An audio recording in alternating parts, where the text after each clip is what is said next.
나를 움직일 수 없는 것은 결코 믿음이 아니다. 김영희 선교사님이 쓴 복음을 영화롭게 하라는 책에 나오는 구절입니다. 저희가 미국에 살 때 나야가라 폭포 근처에 살았습니다. 캐나다와 미국의 접경에 있는 북쪽에 있어서 봄이 늦게 찾아옵니다. 지금 저희는 3월 1일 그럼 봄이라는 느낌이 드는데 거기는 4월 말 정도 돼야 유람선이 다니는데 4월 말쯤 돼야 개장을 합니다. 겨울 동안에 이렇게 5월 말인가요? 5월 말이라고 하면 제가 지금 깜빡했습니다. 되게 봄이 늦게 시작합니다. 겨울 동안에 꽁꽁 얼어가지고 있는 그 나야가라 폭포가 밑에 물이 조금씩 흐르긴 하지만 얼린 상태에 있습니다. 그러다가 이제 녹죠. 근데 그 미국과 캐나다가 각각 자기 그 관광을 유치하기 때문에 합니다. 그래서 미국에서도 유람선이 가고 캐나다에서 가는데 미국은 파란색으로 가고 캐나다는 빨간색으로 이렇게 해서 구분해서 가게 됩니다. 보게 됩니다. 예배 이렇게 주일날 예배 끝나면 동네 폭포 오니까 뒤에 가서 동네 폭포 가서 소풍 갔던 기억이 납니다. 19세기 중반에 찰스 브론딘이라는 사람이 있는데 이 사람이 고개사였는데 자기가 나야가라 폭포를 이 캐나다와 미국을 건너가겠다. 뭘로 외줄을 메고 외줄로 건너가겠다 하는 거예요. 사람들이 엄청 신기했겠죠. 이 나야가라 폭포를 건넌다고 외줄 타기로. 그래서 몰려들어서 사람들이 갔어요. 그리고 이 사람이 정말 외줄타기에서 건너갑니다. 건너간 거예요. 그 사람들이 너무 신기해가지고 건너오니까 이게 어떻습니까? 사실 근데 이거 저한테 너무 쉽습니다. 이 사람 너무 이렇게 눈도 감고 막 오고 뭐 자전거도 타고 막 그러니까 거기서 그 사람들이 막 신기해가지고 우와 박수를 치고 막 이랬어요. 그래갖고 이 사람이 말했습니다. 제가 다시 건너갈 텐데 이게 너무 쉬우니까 여러분 제가 이거 잘 건너 믿으시죠? 믿겠다 막 이런 거예요. 그러면 제가 여러분께 기회를 드리겠습니다. 자, 여러분 중에 한 사람이 제 등에 엎이시고 제가 여러분 업고 가겠습니다. 믿으시죠? 예, 믿습니다. 그래, 자 누가 오시겠습니까? 누가 저랑 같이 가시겠습니까?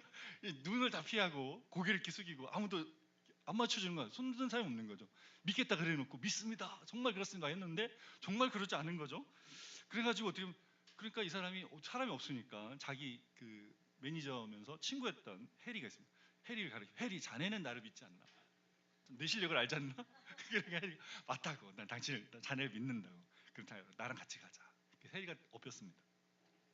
엎이고 건넜습니다. 여기 눌러주십시오. PPT 하나만 눌러주세요. 건너가고 있습니다. 그때 사진입니다. 그죠? 건넜어요. 저렇게. 네, 건넜습니다. 여러분 믿는데 함께 타지 못하겠다. 이거는 참 믿음이 아닙니다. 나를 움직일 수 없는 것은 결코 믿음이 아닙니다. 여러분 우리는 뭘 믿고 있습니다? 뭐 믿습니까? 삼위 하나님께서 주시는 복음을 믿고 있습니다. 삼위 하나님 주신 이 복음을 믿는다는 것은 그 복음에 나를 맡기는 겁니다. 저기 올라타는 거예요. 올라타는 겁니다.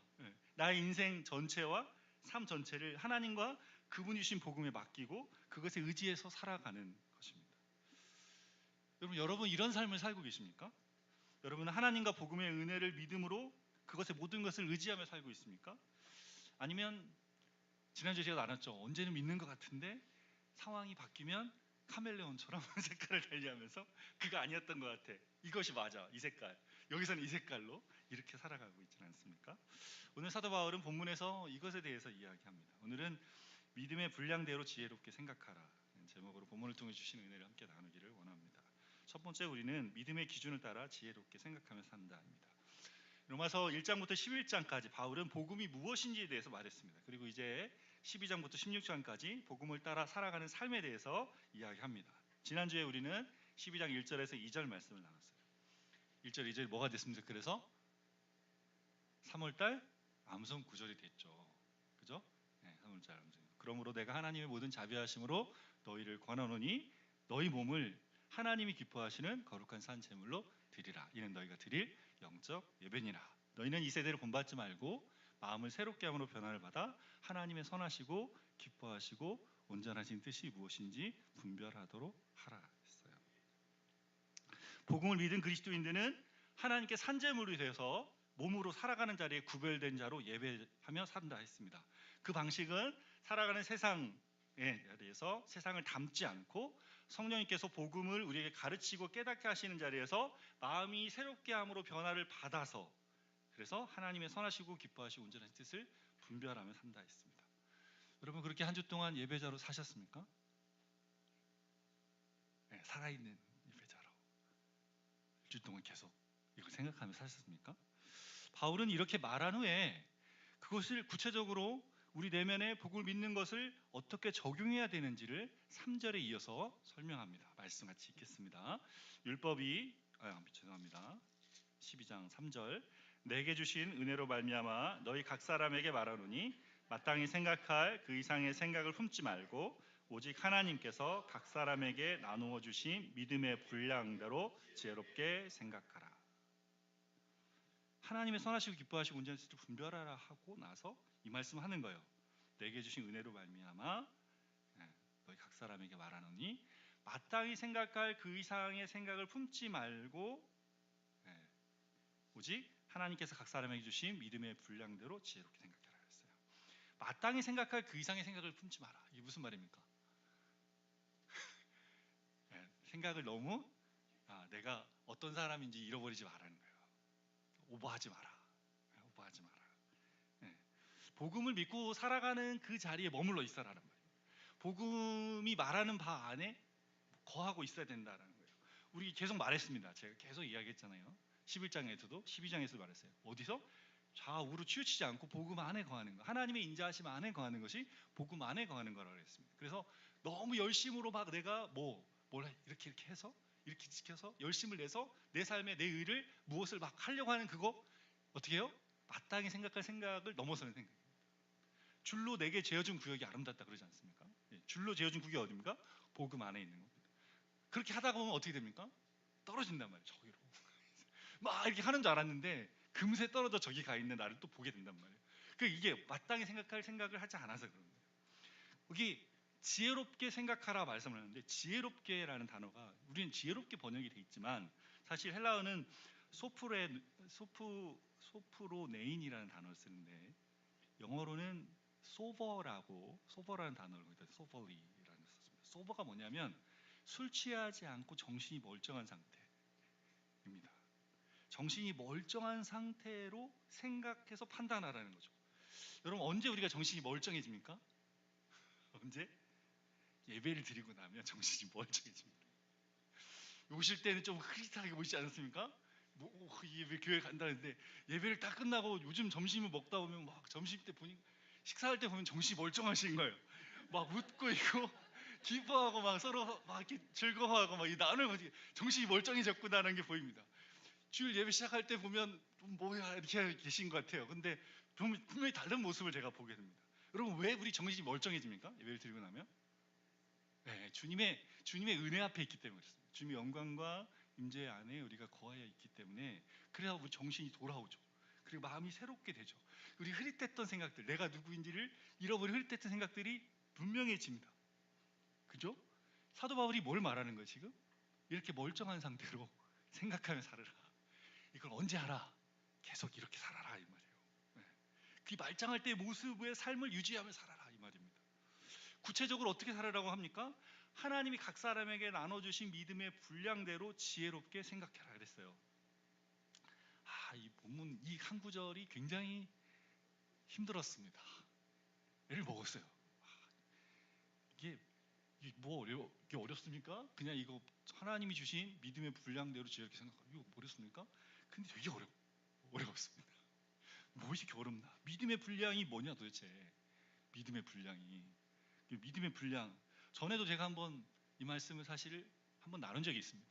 그러니까 이 본문을 나눈 게 아니고 말씀을 인용할 때 한번 나눴고 믿음에 대한 이야기를 할 때 이걸 했어요. 그때도 저는 믿음의 분량을 하나님이 믿음의 분량이니까 하나님이 작게 주는 믿음이 있고 크게 주는 믿음이 있다는 걸로 이야기를 했습니다. 각자에게 분량이 맞게 주셨다 이렇게 했어요.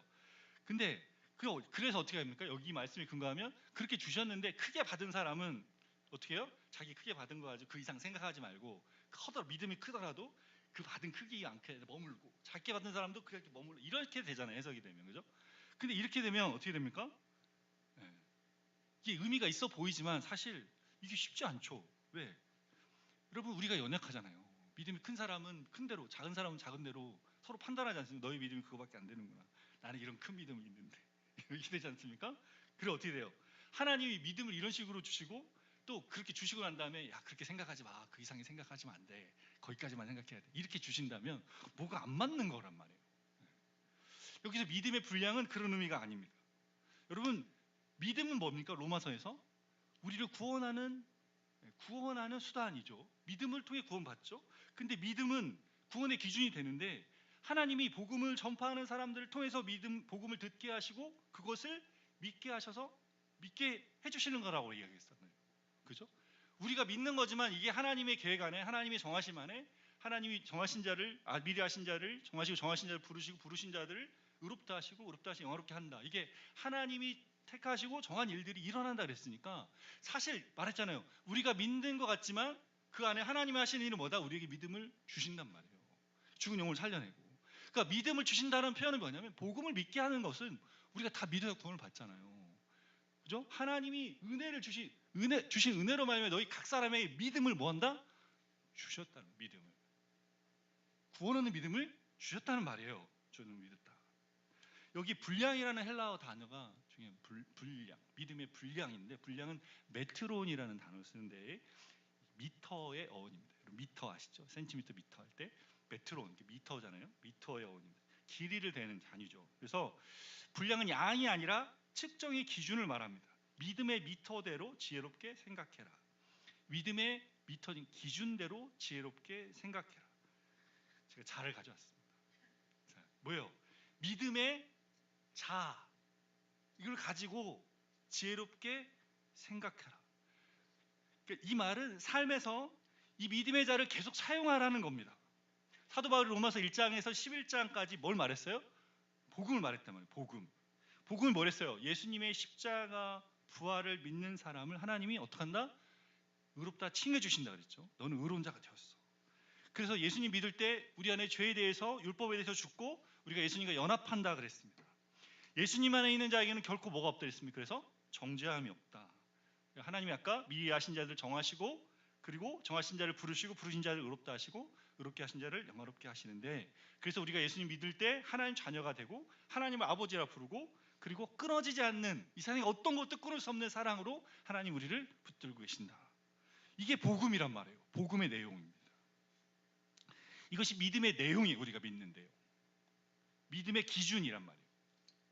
믿음의 틀, 믿음의 기준.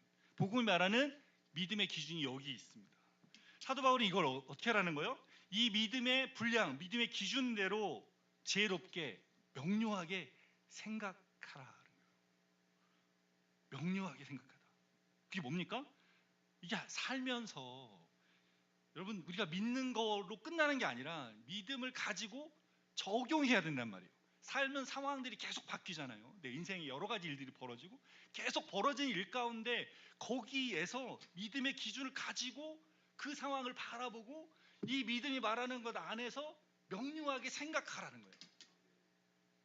이걸 말하고 있는 거예요. 여러분 아까 12장 1절 2절에 말했던 산 제물로 드리는 예배랑 그 하나님 선하시고 기뻐하시고 온전한 뜻을 분별하는 거랑 이 믿음의 기준을 가지고 사는 건 같은 의미, 같은 말이겠죠, 그죠? 복음 안에서 복음이 말하는 것의 그 기준을 가지고 내가 살아가야 된다. 복음을 믿고 있는 것은 우리가 정말 복음을 믿고 있는지는 뭘 통해 나타난다? 내가 여기 아까 등에 올라탔는지를 보고 나타나는데, 그럼 정말 올라탔는지는 뭐였고 그 벌어지는 상황 속에 복음이 말하는 그 기준을 따라 내가 거기 살고 있느냐, 거기 적용하고 있느냐로 나타납니다. 내가 정말 믿고 있느냐는 그걸로 나타나요. 그죠? 네. 그 어떤 때는 그거를, 자 여러분 이런 소리, 이렇게 믿음을 이렇게 살아야 된다는 것을 못 들어봤으니까 복음을 한번 믿는 것으로 그냥 구원 받았어 그걸로 끝나는 게 아니고 이게 어떻게 된다? 이것이 우리 삶에 계속 이렇게 여기도 이 기준을 따라 사는 거예요. 이것이 나에게 뭐다? 진리니까 이 믿음의 기준대로 명철하게 생각해야 됩니다. 그래서 복음을 믿는 사람은 자신에 대해서 어떤 모습으로 삽니까? 나 자신에 대한 믿음의 자가 뭐라 그랬어요? 나는 내가 생각한 것보다 더 큰 죄인이야. 이게 믿음의 자라 그랬잖아요. 그죠? 난 나이가 생각한 것보다 더 많이 깨졌어. 근데 반대편에 세상은 뭐라고 말합니까? 우리에게 어떤 믿음의 자를 줍니까? 네가 최고야. 세상은 네 중심으로 돌아가. 네가 다른 사람들의 자유를 침해하지 않는 한 아무도 너의 자를 막아서는 안 돼. 여러분, 이 믿음의 자를 주니까 이거 가지고 사니까 어떡합니까? 다 내가 최고야. 나의 자유를 누려야 돼. 나는 너에게 피해를 주지 않는 방향에서 이만큼 누릴 거 했는데 이만큼 누릴 거야 비켜보니까 이쪽에서 이만큼 누릴 거 하는 사람과 부딪히잖아요. 그러니까 어떻게 됩니까? 계속 쨍쨍쨍 소리가 나는 거죠. 안 맞는 거예요. 이 믿음의 자가 실제 삶에서 보면 세상이 주는 자는 그거 되는 줄 알았. 굉장히 이상적이고 나한테 정말 좋은 건 줄 알았는데 막상 살아보니까 이 사람의 자와 저 사람의 자가 자꾸 부딪힌단 말이에요. 안 맞다는 것을 우리가 알기 시작하니까 이렇게 사면 되는 줄 알았더니 이렇게 되니까 좀 문제가 생기네. 나한테도 문제 생기고 저 사람한테 문제 생기는데 그러니까 이 자가 어떻게 됩니까? 이제 흐릿해지는 거죠. 나를 믿을 수가 없고 세상이 말하는 말을 믿을 수 없는데 그나마 버릴 수 없으니 그걸 붙들어 산단 말이에요. 그런데 우리는 뭡니까? 이 믿음의 자를 가지고 살아보니까 나에 대해서 나는 그렇게 깨졌구나. 내가 생각한 것보다 더 많이 깨졌구나라는 걸 이렇게 말씀해 주시잖아요. 그러니까 근데 거기서 어떡합니까? 거기서 어떻게 해요? 실망하지 않죠. 내 깨진 모습은 뭘로 나타난다 그랬어요? 감정에서. 쓸데없는 것에 분노하고 안 그래도 되는데 막 열내고 어떤 때는 그리고 잘못된 인지가 잘못돼 이렇게 말한 건데 잘못 이해하고 그죠? 의지가 하고 싶 이거 꼭 해야지 꼭 읽어야지 꼭 봐야지 했는데 못해. 의지가 어떻게 되냐 깨졌으니까 그 지정이가 깨졌다 그랬잖아요. 그 내가 말하는 것처럼 내가 생각할 때 이게 선한 일이야 그런데 했는데 잘못된 걸 추구하고 있고 참된 거야 했는데 잘못된 걸 하고 있고 아름다운 거야 너무 좋은 거야 했는데 그게 온전치 않은 걸 하고 있는 나를 알게 된다. 이게 다 그려져 있는 그래서 깨져 있는 나라 그랬습니다. 근데 그런 나를 볼 때 어떻게 돼요? 그런 나를 볼 때 깨진 나를 볼 때 복음의 자는 뭐라고 말합니까? 그래 너는 안 돼. 그래 너 같은 게 무슨 예수님을 믿는다 그래. 그렇게 말하지 않고 거기서 뭐라고 그래 복음의 자는. 그래서 나는 예수님이 필요합니다. 이러니까 나는 예수님이 필요합니다. 그러니까 예수님 의지하게 되죠. 이런 깨어진 나 때문에 예수님이 필요합니다. 그래서 마땅히 생각할 그 이상을 생각을 품지 않고 믿음의 자를 가진 사람은 자기에 대해서 어떻게 생각해요? 지혜롭게 생각해요. 그런 자리에서 뭐 합니까? 로마서 8장 1절 2절을 암송하죠. 로마서 8장 1절 2절이 뭐라고 그랬어요? 그러므로 그리스도 예수 안에 있는 자들에게 결코 정죄함이 없나니 이는 그리스도 예수 안에 있는 생명의 성령의 법이 죄와 사망의 법에서 너를 해방하였습니다. 그걸 뭐예요?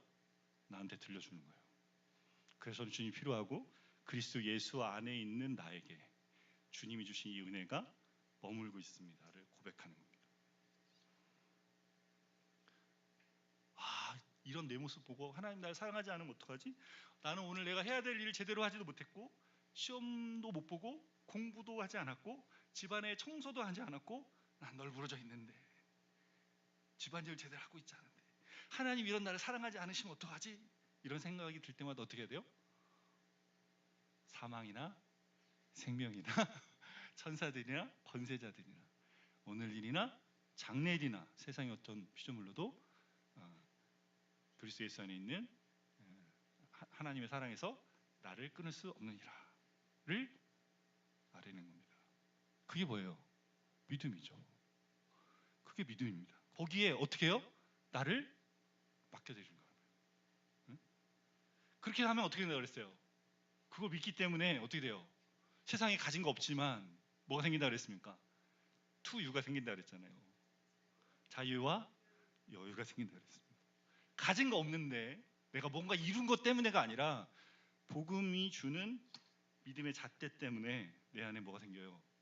자유와 여유가 생깁니다. 왜? 난 그분의 삶, 그분 안에 있고 그분이 주는 사랑 안에 있으니까 그분이 나의 존재를 온전히 받아주고 계시니까 그래서 그분 안에 머물게 됩니다. 그래서 어떻게 해요? 주님 안에 있기 때문에 망하지 않을 줄 압니다. 주님이 십자가에서 피 흘리시며 어떻게 해요? 나를 업고 나야가라 폭포보다 더 깊은 계곡을 건너셨어요. 죽음의 골짜기를 건너셨습니다. 그러니까 어떻게 해요? 삶의 두려움이 없어집니다. 사랑 안엔 두려움이 없고 온전한 사랑은 두려움을 내어 쫓습니다. 온전한 사랑, 주님이 주신 온전한 사랑은 내 안에 있기 때문에 그 사랑이 나의 모든 두려움을 내어 쫓습니다. 내가 누구인지를 그분 안에서 알아가는 거죠. 목자 되신 주님이 나를 알고 있고 나의 이름을 부르고 그분의 음성을 들려주고 그분이 앞서가시며 나의 삶을 인도할 걸 알기 때문에 두려움이 없어요. 따라가면 되니까. 사망의 음침한 골짜기를 지날지라도 해를 두려워하지 않습니다. 주님께서 원수의 목전에서 내게 상을 베푸시고 기름으로 내 머리에 바르시고 내 잔이 넘칠 것을 바라봅니다. 다 뭘 통해서? 복음이 주는 기준을 통해서 내가 누구인지, 내가 어떻게 살아가는지, 내 삶이 어떻게 이루어져 가는지를 바라보는 거죠. 여러분, 나 자신을 보는 것만 적용합니까? 어디에 적용한다 그랬어요? 관계에 적용한다 그랬잖아요. 관계가 어려우면 도무지 화가 나서 난 정말 용서할 수가 없어 너를, 이럴 때 믿음의 자는 어떻게 사용해야 됩니까?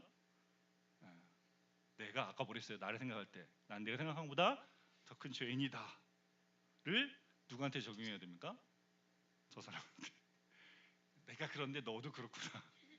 너도 내가 생각한 것보다 더 큰 죄인이구나. 너도 망가져 있구나.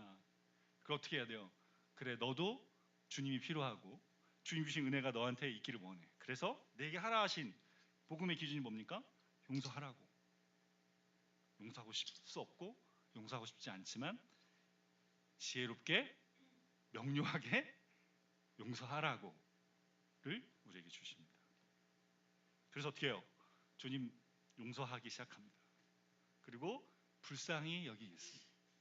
그리고 어려운데 빌립보서 말씀은 나보다 더 낫게 여기겠습니다 까지 가는 거죠. 교회 공동체 안에서 그렇게 하라 말씀하십니다. 여러분, 이것이 나와만 관련되겠습니까? 나와 이웃과만 관련되겠습니까? 넘어가야겠죠, 이게. 그죠? 그래서 이거 시작이고 거기서부터 우리가 살아가는 삶의 자리고 하는 일과 그리고 우리가 살고 있는 이 대한민국과 온 세계에 대한 이해가 믿음의 이 자를 가지고 우리가 지혜롭게 생각하게 됩니다. 그런 영역들이 확대되어져 가야 됩니다. 사도 바울은 실제로 로마서 12장 후반부에서 일반적인 삶에 우리가 어떻게 반응해야 되는지를 이야기하고 13장에 가면 국가 이종자들과의 관계에 대한 이야기를 합니다. 13장 지금 이 시기에서 말씀 전하기 쉽지 않지만 13장 가서 우리 한번 지금 이 상황을 가지고 한번 이야기를 나눠보면 좋을 것 같습니다. 뭐라고 말씀하시는지, 우리가 뭘 해야 되는지 알아가면 좋겠습니다. 그래서 어떻게 합니까? 확장시키고 있어요. 뭘? 믿음의 기준을 가지고 이 복음이 말하는 바로 우리의 삶의 기반을 두고 살아가는 방식에 대한 이야기를 하고 있습니다. 우리에게 있는 이 선명한 기준, 복음을 믿는 자의 삶을 가지고 늘 그곳에 적용하시며 살기를 바랍니다. 복음이 말하는 바로 나를 평가하시고 정죄의 방식이 아니라 그랬어요. 은혜의 방식입니다. 죄와 사망의 법이 아니라 생명과 성령의 법이 내 안에 있습니다. 믿음은 차별 없이 주시는 주님의 은혜입니다. 우리가 어떤 행위를 통해서 하나님께 받아들이는 것이 아니라 우리는 아무것도 한 것이 없는데 거기에 우리가 행한 것이 하나도 없지만 예수 그리스도 그분으로 인해서 우리가 하나님의 자녀로 온전하게 받아들여졌습니다. 그래서 이 기준 안에서 좌로도 우로도 치우치지 아니하고 늘 그 안에 지혜롭게 선명하게 생각하며 선택하며 살아가는 저 여러분 되시길 바랍니다. 그래서 제가 물어보겠습니다. 잘 생각하시고 답을 하시길 바랍니다. 복음만의 교회 안에서 가장 중요한 믿음의 자는 무엇입니까?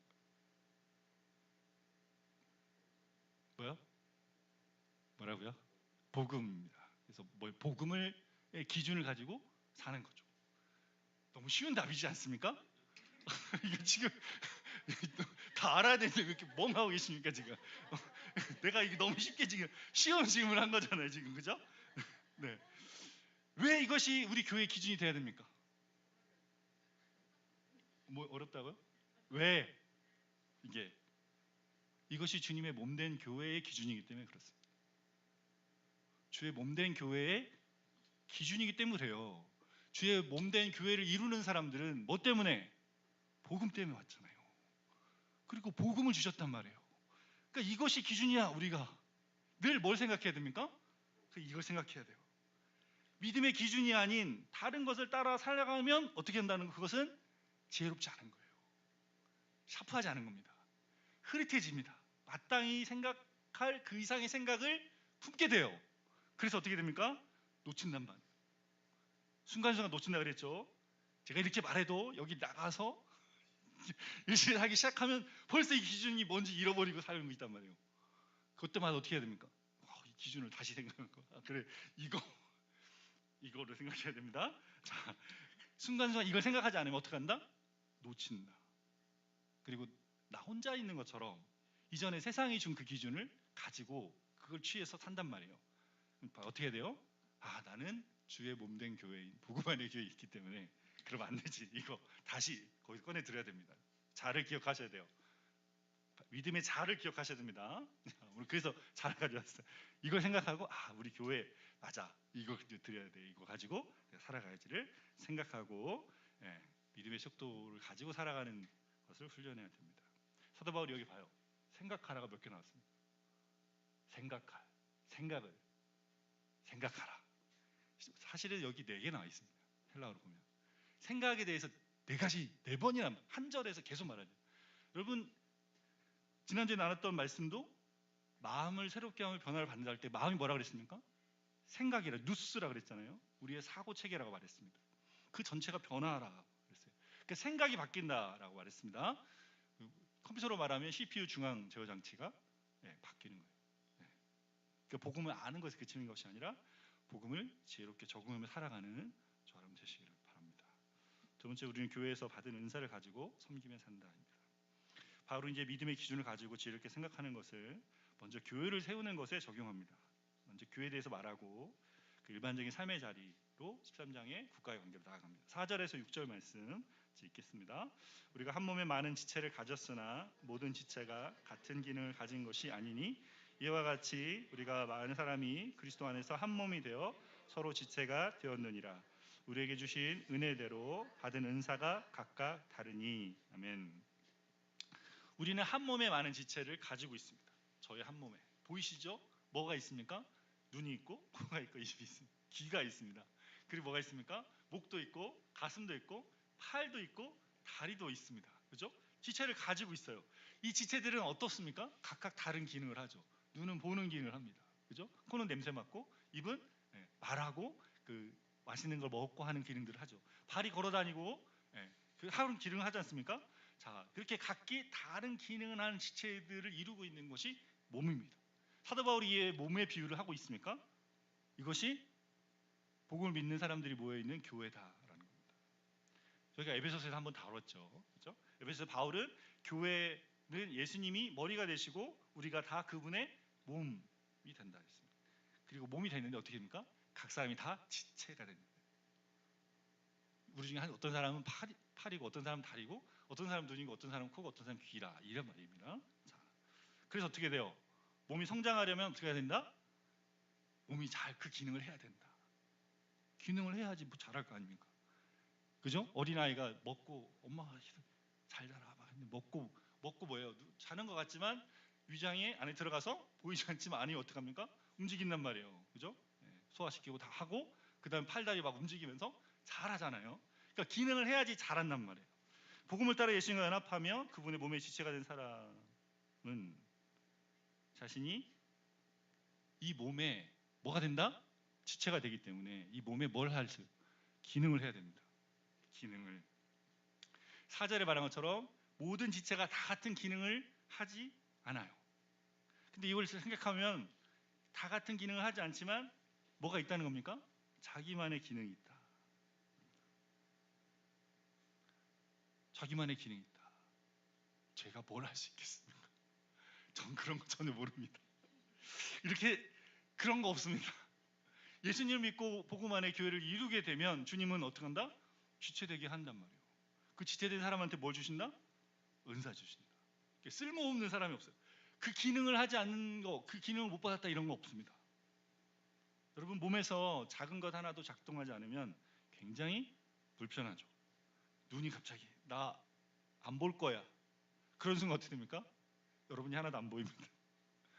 갑자기 코가 나 냄새 안 맡을 거야. 그럼 어떻게 됩니까? 맛있는 거 먹으면서 아무 생각이 없어지잖아요. 그죠? 예. 여러분 손가락에 가시 하나만 박혀도 아프잖아요. 계속 신경이 쓰이잖아요. 그게 뭐예요? 몸입니다. 제대로 기능하지 않으면, 아주 작은 지체도 제대로 기능하지 않으면 돌아가지 않습니다. 몸이 굉장히 불편함을 느끼게 되죠. 여러분, 그 지체가 역할을 하는 것은 교회의 규모와 상관없습니다. 교회가 작을 때는 작은 대로, 지금처럼 저희는 가족 같은 이 교회를 이룰 때는 이룰 대로, 또 큰 교회가 되면 큰 교회대로 각자 자기가 하나님 그 안에서 그 몸이 커가는 만큼 어떻게 돼요? 그 기능을 할 수 있게끔 하시는 거죠. 그래서 자기에게 맞는 역할이, 기능이 주어집니다. 에베소서 2장 10절에 우리는 그의 지으신 바라 하나님의 선하시는 일을 위하여 지으심을 받은 자니 이 일은 전에 하나님이 예비하사 우리로 그 가운데서 행하게 하려 하심이라 말씀합니다. 그러니까 우리를 지으신 새로운 생명이 나타나잖아요. 그랬잖아요. 우리가 새롭게 주님 안에 태어난 이유는 뭐다? 하나님의 선한 일들을 행하기 위해서. 그게 교회를 통해 우리가 세상 가운데 주님의 선한 일들을 행하는 자리 가운데 나아가기 위해서 주신 겁니다. 그래서 교회에서 뭐 해야 돼요? 주신 은사를 먼저 알고 그걸 활용하며 사용해야 돼요. 하나님 우리에게 은사를 주셨습니다. 여러분이 오도로 이 자리에 이끄시고 이 자리에 은사를 주셨죠. 6절에 보니까 우리에게 주신 은혜대로 받은 은사가 각각 뭐하다? 다르다. 은사는 은혜대로 주신단 말이에요. 은혜는 헬라어로 카리스라는 단어를 쓰는데 은사는 카리스마타. 카리스마타. 여러분 보통 리더십 있다 할 때 저 사람 뭐가 있다? 카리스마 있다. 이게 뭡니까? 이게 은사를 줄임말, 카리스마타를 줄인 카리스마. 무슨 은사가 있는 사람입니까? 리더십이 있는 사람이라. 카리스마가 있다 이렇게 말하는 거죠. 그거 줄임말이에요. 그 말이. 그래서 그냥 은사를 한 말이에요. 은사. 자, 하나님이 복음을 우리에게 카리스, 은혜로 주셨죠. 그리고 하나님께서 은혜를 주시면서 뭐도 주셨다? 카리스마타, 은사도, 선물도 주셨습니다. 모두에게 주셨어요. 그 은사를 한 사람이 독점하게 하지 않으셨습니다. 교회 안에서 각자에게 다 주셨단 말이에요. 저한테 다 주셨다 생각하면 안 돼요. 저도 받았죠. 근데 저는 이 교회를 섬길 만큼 주셨죠. 개척 초기에는 제가 이것도 하고 저것도 하고 다 이렇게 하지만 이제 교회가 서여져 가는 때 어떻게 해야 됩니까? 같이 주신 은사를 따라 하셔야 돼요. 교회가 세워져 가려니까. 그래서 뭐예요? 함께 은사를 가지고 섬길 때 몸된 교회가 서가도록 하셨단 말이에요. 혼자 다 할 수 없어요. 저한테 주신 은사가 제한되어 있기 때문에 저는 거기까지 할 수 있습니다. 그 더 하려고 그러면 마땅히 생각할 생각이 하지 않는 거예요. 그 명철하지 않은 겁니다. 그래서 모세도 그렇잖아요. 자기 다 하지 않지 않습니까? 어떻게 합니까? 그래서 장인 이들과 왔을 때 어떻게 합니까? 네 혼자 다 하는 거 그거 아니야. 그거 아니야. 나눠야 돼. 이렇게. 어떻게 하면 나눠야 됩니다. 마이 히어로 아카데미아라는 애니메이션이 있습니다. 혹시 보셨는지 모르겠는데 거기 영웅들이 등장하는데 히어로 태어날 때부터 히어로의 능력이 부여받습니다. 근데 능력이 부여받은 사람들이 그냥 거기서 이렇게 히어로 되는 게 아니라 아카데미아에 가서 개발합니다. 자기 은사를 개발해서 능력치를 극대화시키는 일을 하고, 근데 보면 혼자만의 능력을 갖고 쓰지 않고 그 아카데미에 보면 아카데미 안에서 능력치가 개발된 사람들끼리 또 연합합니다. 서로 협력해서 근사들을 개발해 갖고 같이 할 때 빌런을 대적할 때 이게 놀라운 협력을 통해서 빌런이 이기는 것들을 봅니다. 그러니까 어떻게 해요? 협력해. 교회는 은사를 주셔서 함께 연합하고 협력하는 방식으로 우리에게 주셨다. 여러분 어떤 은사를 활용해서 우리 교회를 섬기고 계십니까?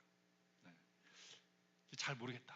사도 바울이 지금 그래서 은사에 대한 이야기합니다. 자, 한 7가지를 언급하는데 여기에 나온 은사가 전체 은사를 다 아우르지는 않지만 여러분에게 어떤 은사가 있는지 한번 살펴보시기 바랍니다. 6절 하반절에서 8절까지 말씀을 같이 보겠습니다. 혹 예언이면 믿음의 분수대로, 혹 섬기는 일이면 섬기는 일로, 혹 가르치는 자면 가르치는 일로, 혹 위로하는 자면 위로하는 일로, 구제하는 자는 성실함으로, 다스리는 자는 부지런함으로, 긍휼을 베푸는 자는 즐거움으로 할 것이니라 했습니다. 7가지 은사를 이야기하는데 이 은사를 크게 2가지 정도로 나눠볼 수 있을 것 같아요. 말에 관한 은사로 예언과 가르침과 위로, 그리고 행함에 관한 은사로 섬김과 구제와 다스림, 긍휼 이렇게 있습니다. 그래서 그 은사를 설명하면서 이것을 어떻게 사용해야 되는지를 간략하게 설명하는데 이 도표를 이렇게 나눠봤습니다. 그래서 말에 관한 은사, 예언에 대해서 이야기하는데 예언은 뭡니까? 네, 여러분 구약에 보면 선지자들이 하나님의 말씀을 대변했지 않습니까?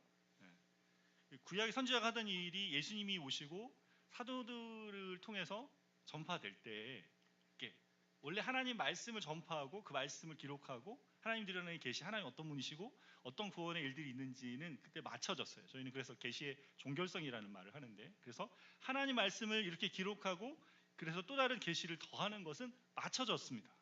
그럼에도 불구하고 성령께서 그의 심령에 감동하셔서 예언의 은사로 무엇인가 앞날에 대해서 말하게 하시는 일들이 아직 있습니다.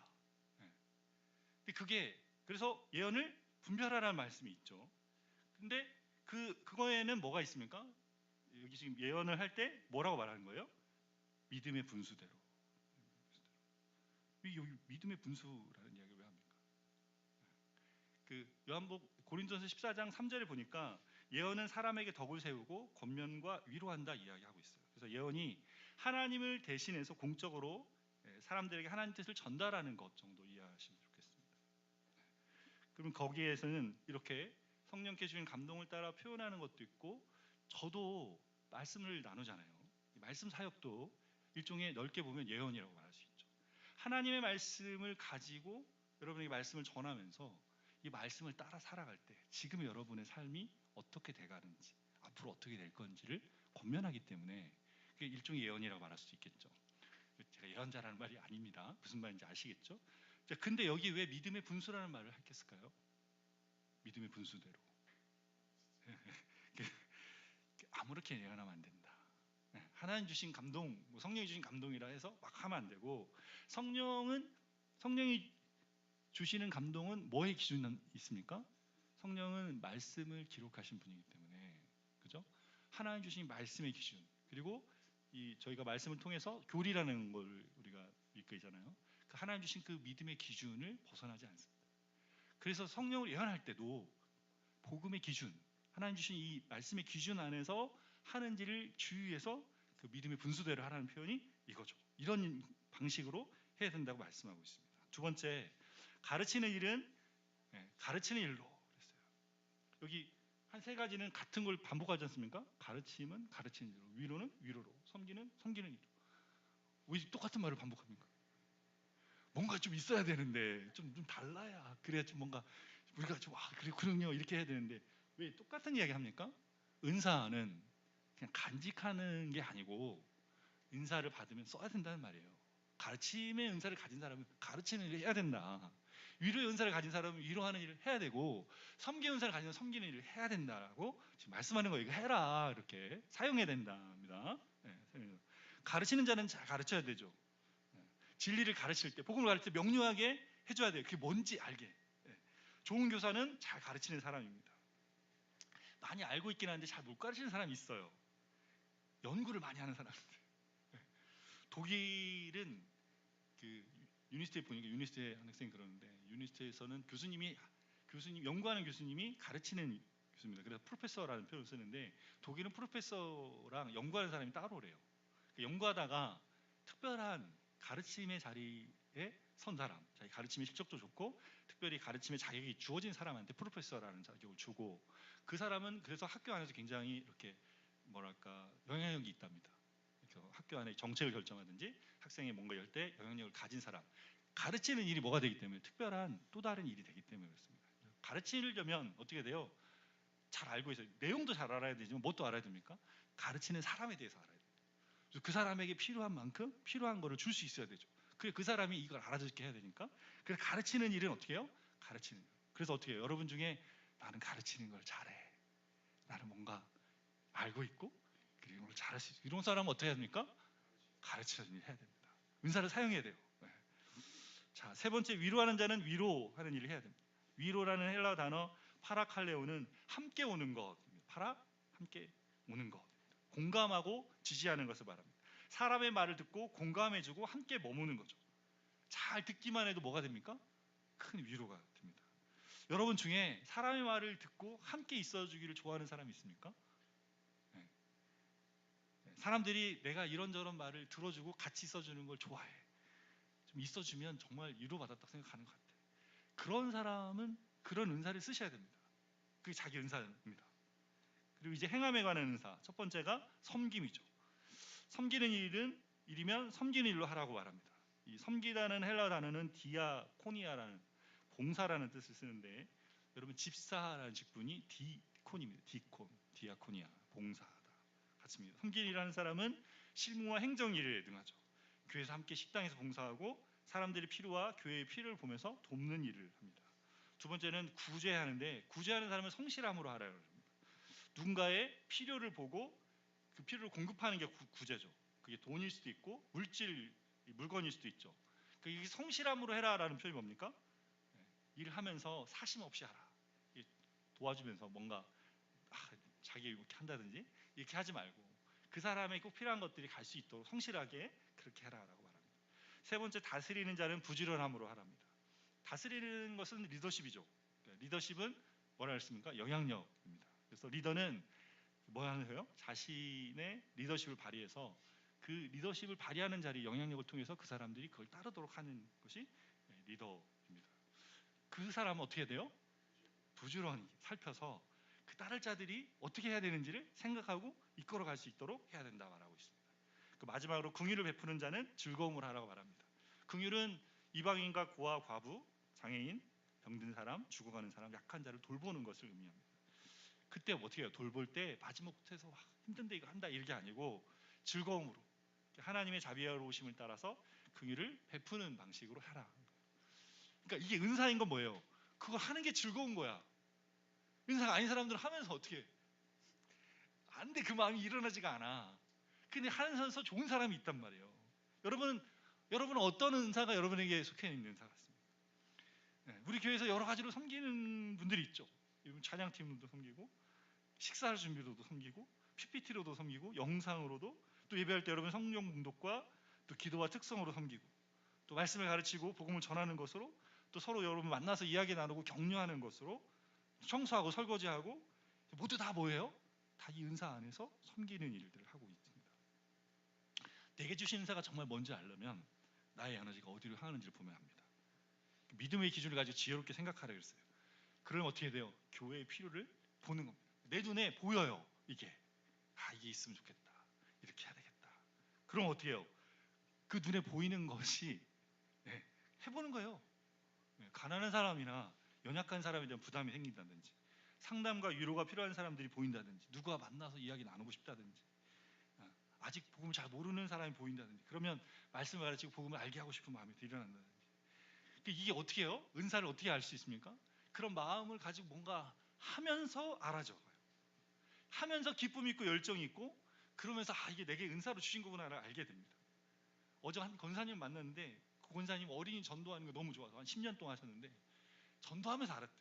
전도하면서 이게 너무 좋아가지고 애들 만나서 복음 전하고 가르치는 게 너무 좋아가지고 자기가 계속 하셨다 이야기하십니다.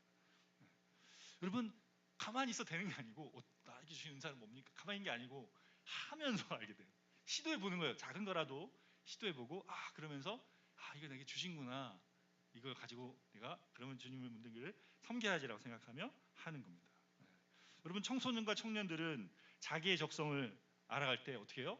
자꾸 뭐 해야 됩니까? 경험해봐요. 경험해. 나는 지금 뭘 할 수 있나. 그래서 뭐예요? 공부만 할 게 아니고 내가 문과가 좋은 이과가 좋은지, 그리고 실험도 해보고 운동도 하고 만들기도 하고 그림도 그리고 그러면서 알아갑니다. 뭘 하고 싶은지 뭘 잘하는지. 교회의 은사도 마찬가지라고 해요. 영적 은사를 알려면 다양한 경험을 해봐야 돼요. 저도 청년 때, 청소년 때 지나면서 뭐 교사도 하고 성가대도 하고 청년부 임원도 하고 운전으로 섬기도 하고 또 외국인 예배 갔더니 못하는 통역도 하고 하다 보니까 어떻게 돼요? 믿음과 도움이 필요한 사람들을 돕고 격려하는 일을 하면서 알아가집니다.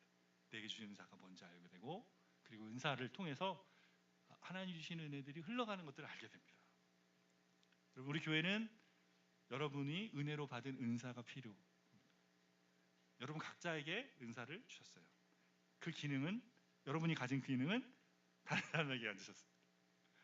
여러분 하셔야 돼요. 그래서 각자 자기의 은사를 활용하지 않으면 우리 몸 지체들이 어떻게 해요? 제대로 작동하지 못한다. 그래서 주님이 주신 은혜가 뭔지, 내게 주신 은사가 뭔지를 지혜롭게 잘 생각해 보시기를 바랍니다. 믿음의 기준에 복음을 붙들고 살아가면서 교회 안에 주신 은사를 사용해서 몸된 교회를 성장해가는 은혜를 보는 저 여러분 되시길 바랍니다. 주신 말씀 기억하면서 사랑하는 주님 앞에 함께 찬양하며 나가겠습니다.